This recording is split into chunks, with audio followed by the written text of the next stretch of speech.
Hello ladies and gentlemen, and welcome back to Wood Resurrected. Do you have chisels that are dull and you need to sharpen them but you don't have a jig? In today's video what we're going to cover is just that. So just the tools before you I'm going to use, and we're going to get these chisels sharpened up. So stay tuned.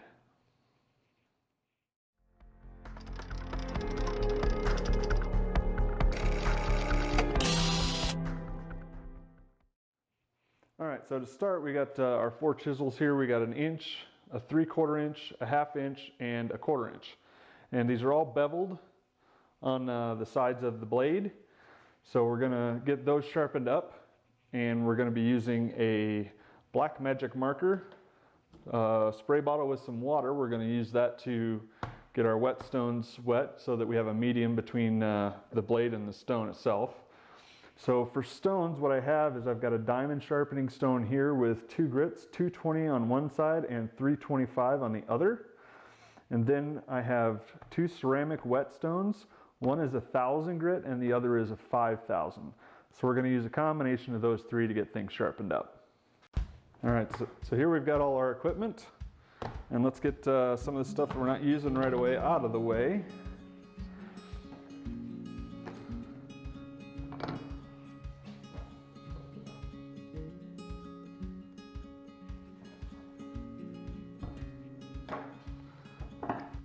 Okay, so to begin sharpening chisels, these you can tell are really dull. We'll start off with this one that's really beat up. You may be able to see it's got a nick in the middle here, and the edge is actually rounded over.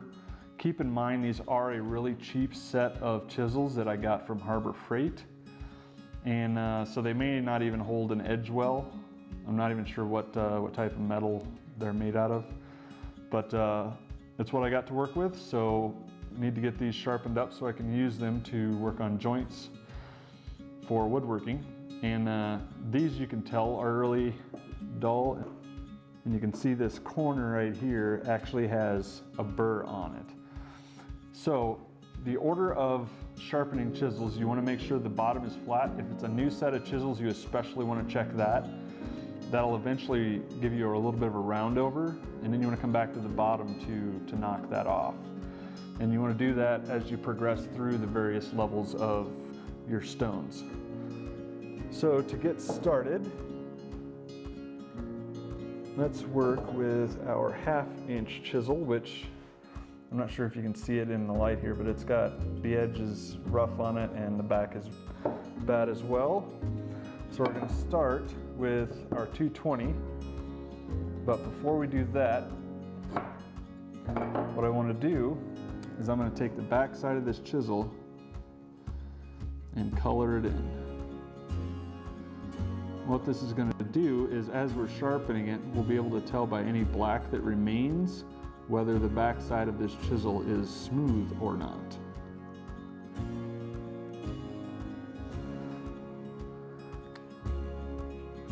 And while we're at it, might as well, because this only has a primary bevel on it, it doesn't actually have a secondary as far as the tip. It's not concave in here. So what I'm going to do is I'm actually going to fill this in as well.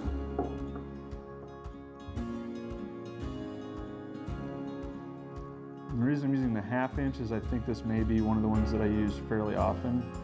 I also am going to want to do the 1/4 inch as well. So we want to use our 220, and this sharpening stone comes with a pad that keeps it from sliding. So as we're applying pressure on that, we can do that. So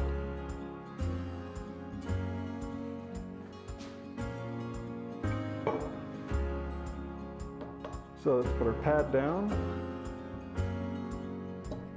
put our sharpening stone on top of that, put a little bit of water on here.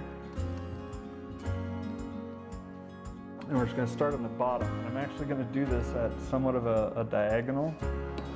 And to make sure we got enough room. Nope, I need to elevate that just a little bit. So what I'm going to do is I'm going to put this other stone down here and set this on top of it, because it actually sets in here pretty nicely.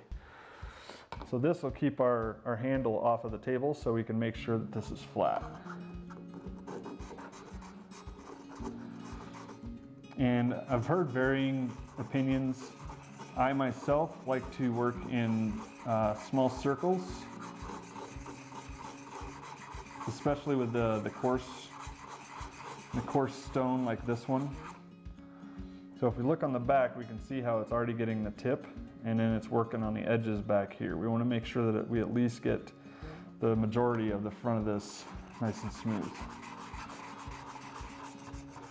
And if I open my hand up, you can see kind of what I'm using for pressure. So all I'm doing is using my fingers to put a little bit of pressure underneath, and most of the pressure is down on this index finger that's down on the front.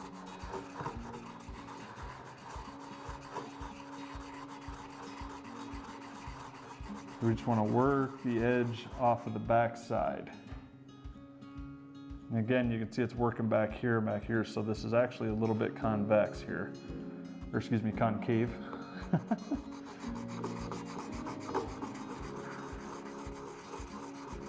So we're just going to work through that and get the back end smoothed up.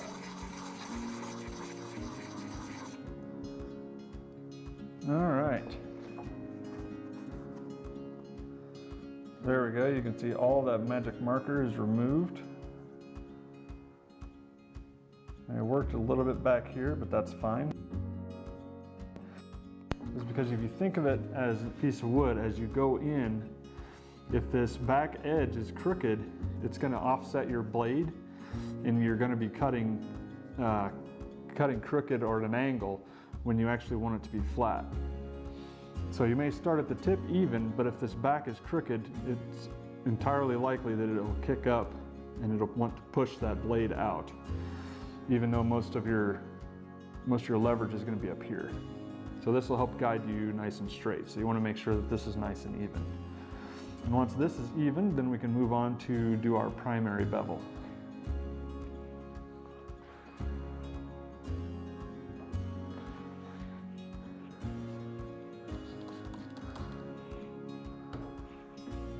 So the primary bevel, you ideally want to be about 30 degrees. I have set that pretty close. Actually, excuse me, the secondary bevel is 30 degrees. The primary is usually about 25, which is what most standard chisels are honed down to when you get them. And the way I like to do this is you can actually take your finger and do just like I did before, where I've got two fingers holding the back end. And then from there, all you have to do, and what we want to do is we want to pull this. So you can just put this finger tip up here and then just keep it flat with the rear one, and then all you have to do is pull.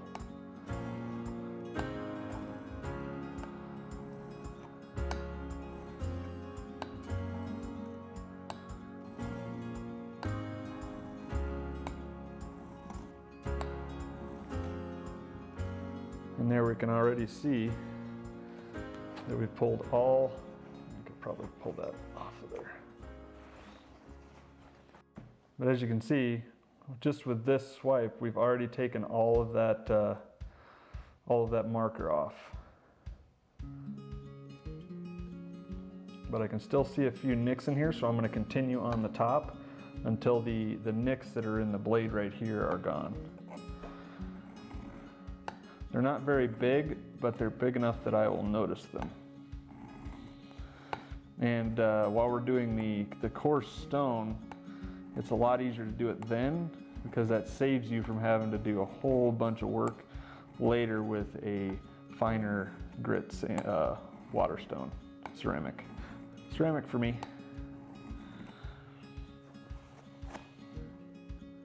A few more.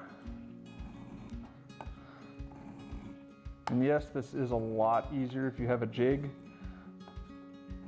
but as I haven't gotten around to getting one yet or making one yet, this is my method for doing so.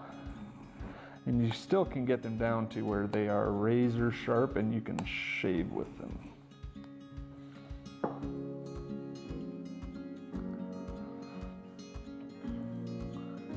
So as you do this process, you can actually feel the backside, and there will be a little bit of curl over.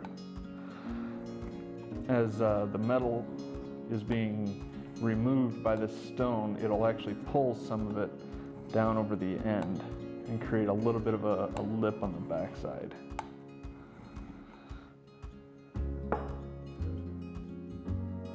Almost there.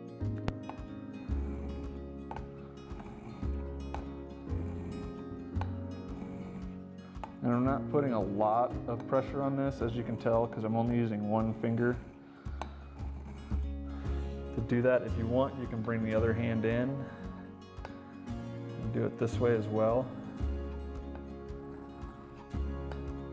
But when it comes to sharpening chisels, patience comes in handy and goes a long way.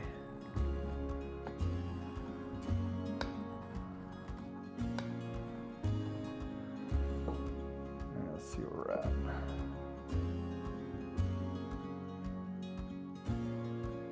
That looks much better. Okay, so we're going to move on from there. We're going to remove this stone.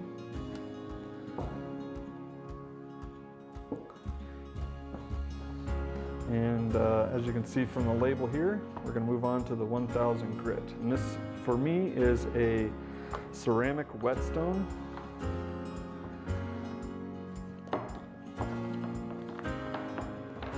And you can actually set this right in the top here, which is really slick.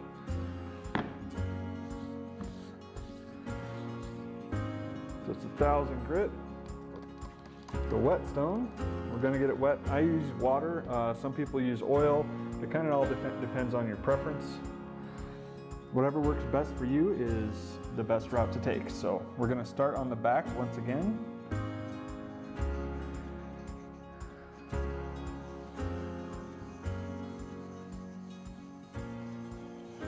And I'm just going to move in circles with this. And I'm going to try to use as much of the stone as possible, because these are, I don't want to say they're fairly new, I think they're about a year old.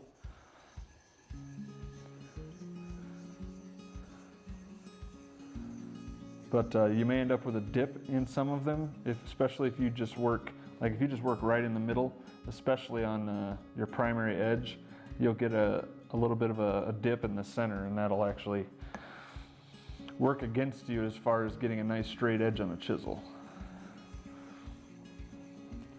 So I figure the more chisel I use, the more it'll keep my, or excuse me, the more whetstone I use, the more it'll stay fairly nice and even.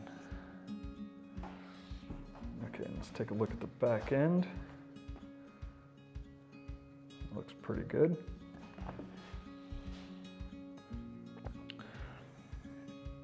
And another thing to keep in mind, especially with chisels, is it's easier to sharpen them often than to let them get really dull like this one did.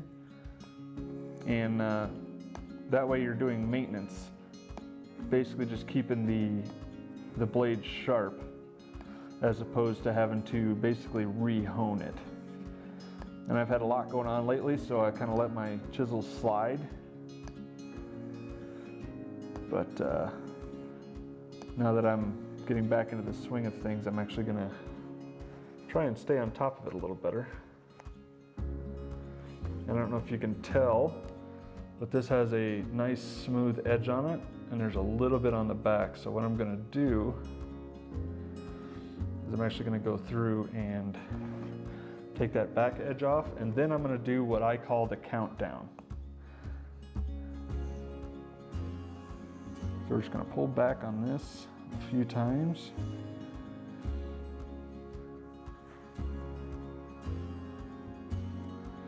Okay. So that's a pretty good edge. So what I do is I alternate between the two sides, and what that'll do is anything that rolls over the edge, it'll automatically take it off. And that way we can get it down to a really fine edge and really sharp for us. So let's start on this side, and we'll start at 10. 1, 2, 3, 4, 5, 6, 7, 8, 9, 10. And we're going to do the same thing to the other side.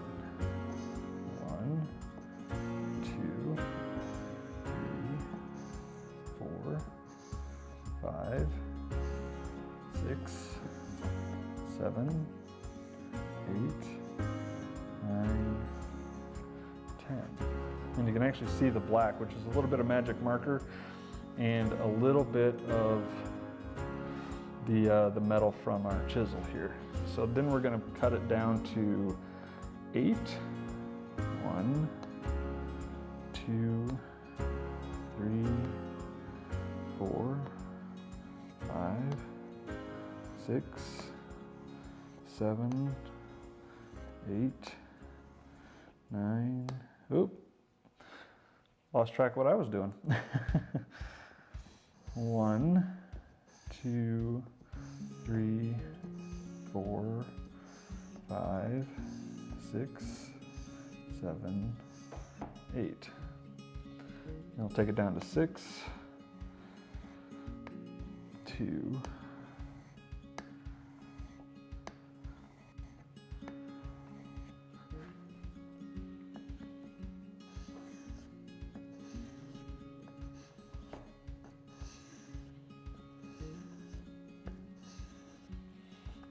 4.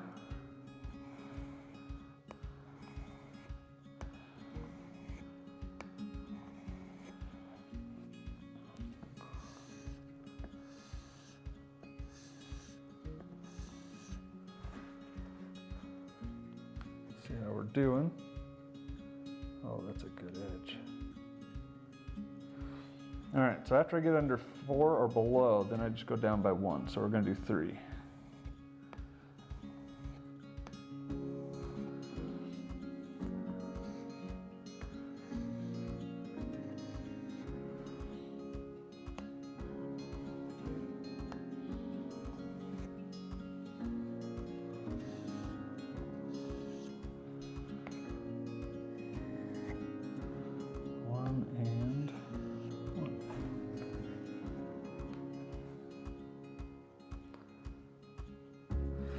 See if we're sharp enough yet.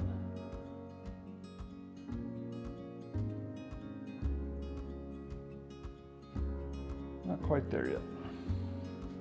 But that's about all we're going to get out of this 1000 grit stone.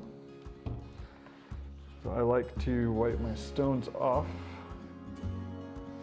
when I'm done with them. It kind of gets rid of all the residue, so next time you use it, you can get a nice sharp edge.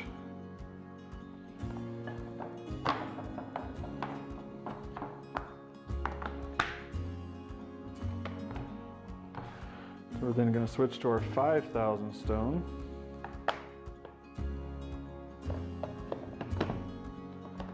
There we go. Apply our medium. All right. We're going to start at 20 on this stone.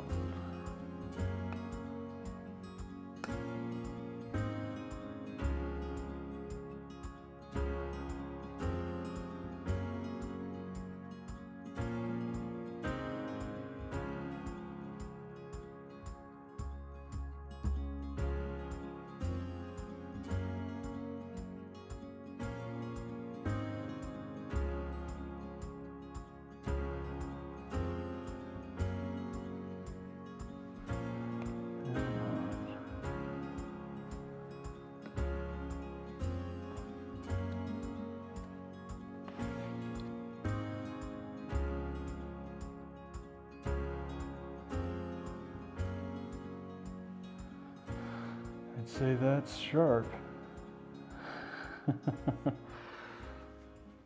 So there you go. It's the same basic process for all the various chisels, and you can kind of see how smooth that 5000 grit makes this tip. Good and sharp. So basically we can repeat that for these other chisels that have been used and abused. And that'll get us nice and solid. So there we go, we got 4 sharp chisels. I did end up getting it. I don't think you can see it from there. I will actually take it over to you though. So here you can see there's no more nick in this blade. This is the 3/4 inch that had that huge nick in it.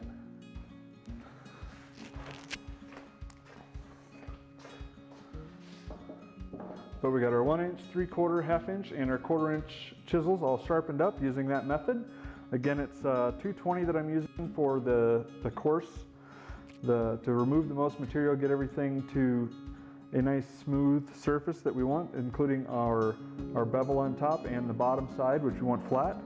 1000 grit after that, and these are ceramic whetstones, and then 5000 to finish. And I use the countdown method to go down from 20 on the 5000 grit, and I went from 10 on the 1000 grit, just to get everything nice and smooth. And what that does is that works it back the metal that gets shaved off of an edge, I guess you could say, a little bit of a sliver on the end. And what that does is that works it back and forth and works it back, and then when you get down to one stroke on each side, it removes that, so you get just that really sharp edge. So it's a method that I've used for a while, and it works really well. I actually had my shop instructor when I was in high school request that I stop sharpening chisels because they were too sharp, which I didn't know was a thing. But yeah, that pretty much wraps it up. So I want to say thank you for watching. Don't forget to subscribe, hit that notification icon so you can be notified of future content.